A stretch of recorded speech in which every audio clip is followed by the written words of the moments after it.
Yeah. This is tower 25. This is a full basement, it's zero. functioning. This is a tower. This is for the building that you came into. Whoop, I guess I don't have a key for that. Maybe we do here. It's kind of fussy, isn't it? One of the challenging things always is when you get these fire pumps and things. Having your We'll go right there. Right, we'll have, oh, is that one in there? Yeah. This is tower 25, then we'll go on ours. So these are little, little jockey pumps, keep things up.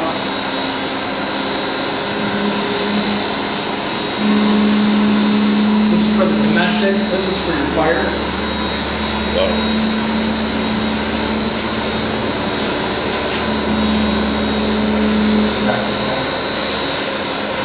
Keeping that so it's pressurized. You know they got valves in there, right? So if you got a situation, what we call them jockey pumps, so it keeps it. If there's a shift, let's say they open a fire hydrant or something, you put it back so you don't move that flipper. Yeah. When you move the flipper, it sets the alarms off, calls the fire department, because there's water flow. So what that does is keep a constant pressure against the backside. So if there is a shift in something, it doesn't keep it. So it's only a zero cost. You always keep these under pressure. You've got, when ours is done, it'll be the same way. It says right here, occupancy system designed for 100 psi, top of standpipe. See how you right there at 98 to 100 pounds right there. So like answer, it tells you. So when you're looking at this thing, you can say, "Yep, I got it. That's the pressure. Octane, it's designed. It's got pressure on it." Yep.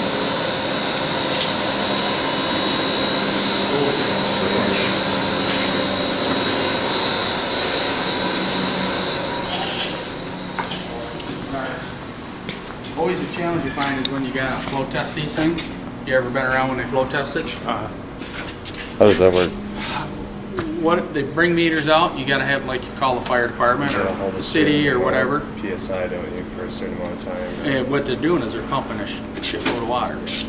And if you've not got proper drainage, your ground slope type of thing, it is a lot.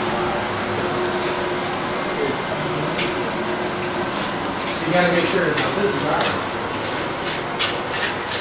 You see that other little baby? Big man, holy shit. What's this one at? Now those are 10 inch.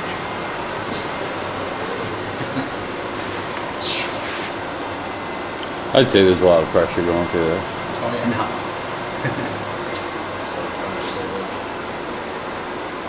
No, those wires are going to run to your control room, right? Yeah, they're all supervised, they got all picked up. So this box behind, is that this control thing or? You disconnect.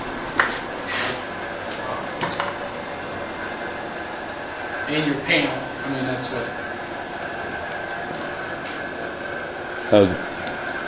You have one of those to keep it pressurized too in here, don't you? Like the other room has? Is that small little thing?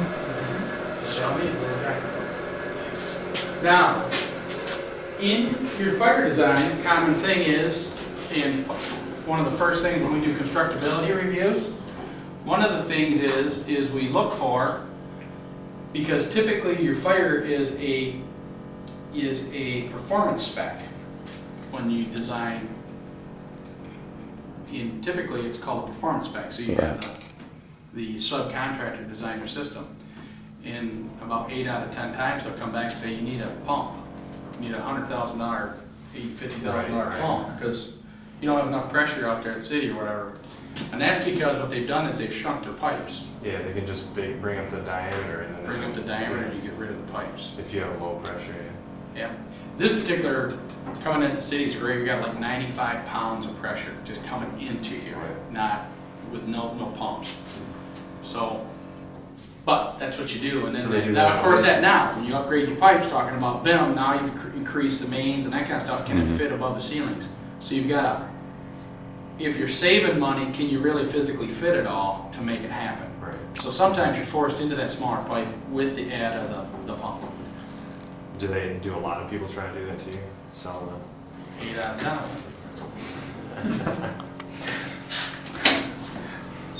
How many do I push back? Every one.